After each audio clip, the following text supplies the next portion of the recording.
created obviously the lyrical content, the meaning, which obviously has to have a spiritual depth into it, right? Because we were very clear that we are creating music specifically for the kingdom, for the church, right, of God, but into the world as part of outreach. So I remember, you know, the debates always come through whenever musicians, especially in the church, those who are in the church but doing music, you know, having my background is a marketer, right? Marketing, value proposition, designs and strategy and so.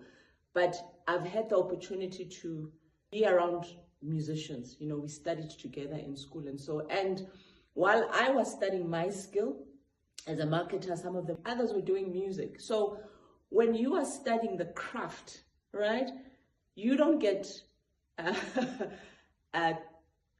prepared and told and discriminated in terms of the final clientele and customers and people you'll be serving. Example, a perfect thing, a doctor, right? You don't learn, it's not even part of your curriculum to say you must operate black, white, young, old from this country. No, you get taught the skill. Same even if you're a civil engineer, you don't get told you'll be doing high third world countries versus, you know, poor, poverty stricken. No, it's a skill that you learn. The same with music. And I've always believed that music, definitely you can have the gift, the natural talent. We know people who today are world known. They've never gone to school to study music, right? Myself, for example, didn't study music, but I'm a learner. For example, I'm the type of person, if you gave me anything, I won't just take it as a grain of salt. No, as a researcher, as a marketer, I will dig deep into it. People that I've worked with, designer, photographers, videographers, music, I always learn the skill. You know, I'll learn to do a bit of editing myself, do a bit of knowing how to, you know, even so that you can survive even at home. You don't always have to lean, but the professionalism, you cannot take it away. Someone who's a videographer who went to school, someone who's a musician who went to school, there's a huge difference. The same if those two people, if you put them into one room, right? Chances are the person who studied music in school, notes, reading, signature, writing, scoring, they'll go high and above the ceiling if they have to direct an orchestra. Because most, we know, orchestra players, they studied classical music versus someone who's just got the natural talent. The same applies. If you're a vocalist, you've got the natural tone and the pitch, and you can just sing, just waking up from your sleep at 2 a.m. People can say, sing a song, you sing, versus someone who went and studied the vocal vocabulary, you see. So music is also that way. We were very clear. I was, for example, when the Lord showed me that he was calling me into the ministry of music, not the music ship business, but the ministry of music.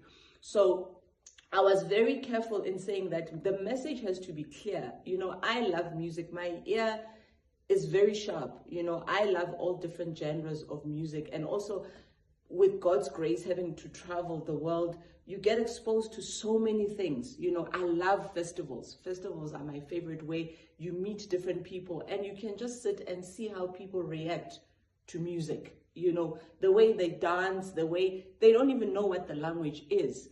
So, but I was very clear that we never wanted to dilute the message. So in obviously choosing Amapiano, a different sound, the message is still Jesus, right? One friend of mine, I remember, he was like, look, given that you're a writer, yes, you want to write gospel, it's easier for people to catch on to the message while they're enjoying the song. Because Amapiano, as we know, it gets played in clubs, it gets played at the beach, it gets played at home, people are cleaning, it gets played everywhere, right? But most of it, that's why some of the music has got, you know, prayer, exaltation, is tagazelo, a lot of that which is mostly cultural, which is in our customs as African Black people. So, but it has taken over the world because the sound, as said, it does not discriminate. So when we were making the music, we kept on going back to say, no, it's about Jesus. It's about Jesus.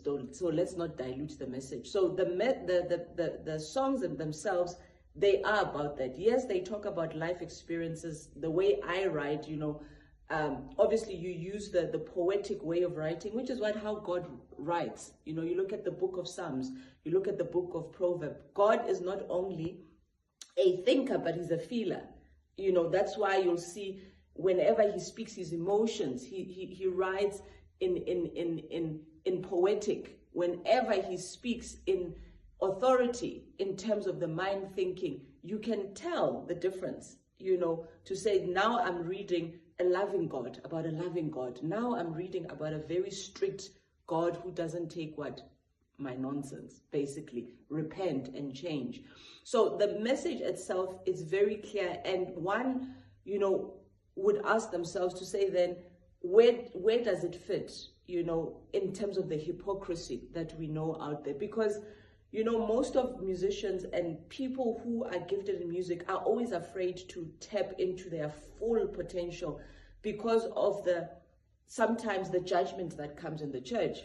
I, for one, I always say I've matured amongst many things because of life experiences. It's the same as a person can say, yeah, in the church you must wear a long dress. Okay, you wear a long dress, but outside, if you are as loose as a cannon, it is what it is. Because the word, especially the times that we live in, gone are the days of quoting it, saying it. You need to live it so much that if people caught you at 12 a.m. in the dark, you are still the same. Letu sky. The trueness hasn't changed, because it's more important what you do in the dark versus in the light. Because in the light, everyone sees you. We do it for the show and tell. So character is very important. So when we looked at the songs, it was a matter of saying we have to be clear, let the people be the one that determine the sound, right? But the sound has to be of good quality. That's why we took time in also testing the sound. When I came back, I was so excited thinking the songs are done. When I gave it to my colleagues and peers in South Africa who work with Amapiano, they were like, no, yes, it sounds like a three-step Amapiano, but you are missing the elements. Like this piano that you've used here, Kukulet, that's a church sound. This is my piano sound.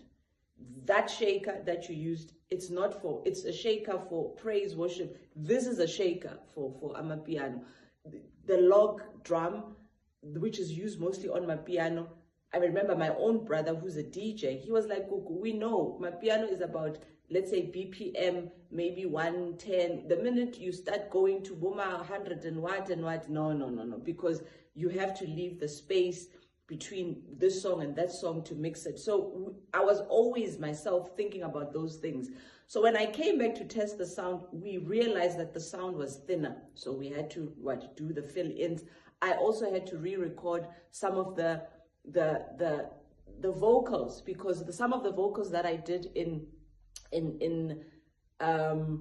Tanzania were a bit high. So now that we are bringing the sound, they were not sitting on top of the log drum and the beat and the percussions and the shakers, so we had to bring it down. For example, the song, this one, Esipambanweni, Ngezwile Nkosi uJehova, ngazibona ngimubi, ngaphenduka,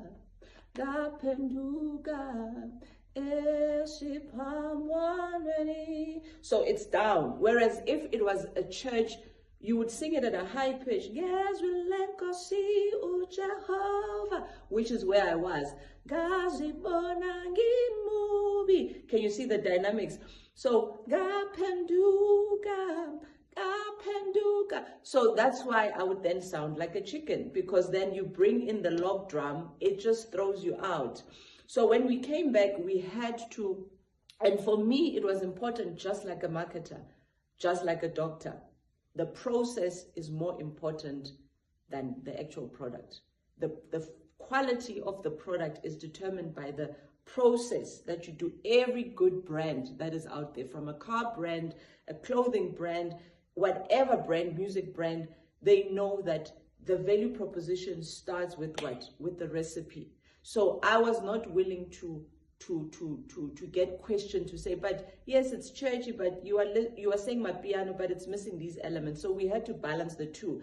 And I was not willing to say, yes, it's Amapiano, but I'm diluting the message and making it as if it's a live, fun message. No, we are still talking about Jesus. So we had to think about the two balance, to say the sound, because people listen to the beat, right?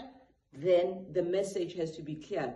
And I remember this one friend of mine, I loved what he said. He was like, Gugulet, when people are sitting at the club, everyone gets a time to sit. And I know, having been young, and I've clubbed myself in my young days, that gets a time after you are tired of dancing, you are just sitting there, the songs are now playing. That's when people are starting to think. And then people are starting to say, hey, this is a gospel song. I've never thought about it. Hey, this song is actually, Sipambanweni, Msalabani. You know, now they are connecting the dots, because music, words, they go beyond. Language is very powerful, which is why even coming from Africa, we know when enemies come to take over, what is the first thing they dominate? It's the language. They teach you their language, or they learn your language, because they know that when they understand the language, there's a lot that they can extract from you. So language is very powerful, and it's what God uses to even speak to us today. God has got a different language. And if you look at the kingdom sound, especially where God's business is concerned, it deserves skill, not ego, right? And skill is very important in that it separates you from the pack. We serve an excellent God. Therefore, we have to be excellent in whatever that we do, especially what we execute in all things creative, right? So you can wing it with talent, with gift. Yes, God works with gifts and talents, and grace abides. But God wouldn't have spoken of skill in the word and not expect it from us. For example, we learn of the greatest skillful musician, which was David, right? But we also learn of the Levites. We also learn of the order that they kept in the temple, in the house of God. So skill is something you cannot overlook. I always say it's the same as saying one who went to school and one who didn't. And it's not about whether economical abilities or the background. No, there is a differentiator. As much as a doctor cannot walk into an operating room and start operating, the patient will die. So music and creatively is also the same. And I speak the language of technicality. I always ask the questions, the why, how did we get here, and what are we trying to get out of it? And that takes skill, because it's a process. It's an all machine that has to work and be oiled. So more than anything, that's something that I applied during this process of saying, look, ego aside and skill forward, right? Because the kingdom sound, especially when it's being built, it deserves the experts. That's why there are people, certain people you go to craft the sound. Yes, everyone can get on the decks and do all sorts of gimmicks, but there are people who are skillful. And for me, that was most important, to work with and to collaborate. And also knowing to sit back. Once you've reached your ceiling, you've reached your level of incompetency, is to let go and allow the experts to finish the process, just like a child. You know, a child always asks the questions, why? The Bible speaks that we have to have the attitude of a child. Why? Because a child always asks, why? Why, mommy? Why this? Why, Gogo? Why, daddy? You know, and sometimes, most of the time, a child will do something. You ask them, why did you do that? A simple answer is, I don't know. I just did it. And sometimes the greatest answer you could give is, I don't know. When you don't know something, you don't know. Then allow those who have been gifted with the skill, not the talent, not the gift, but the skill and the ability to do it, to take it forth. So I never undermine that under any circumstances, because it's very key.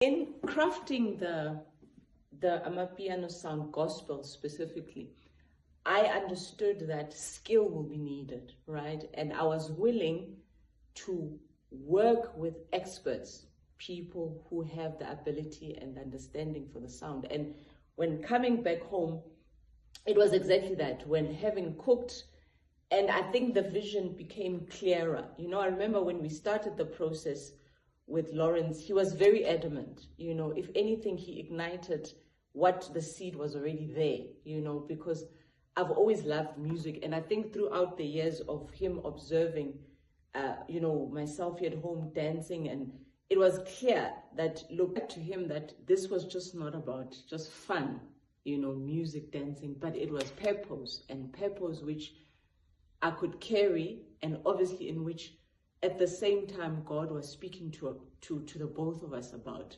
So the skill is very important, and I knew that for me it would take, you know, to commit, especially because Amapiano, that's where South Africa, the sound originates from. So skill is very important.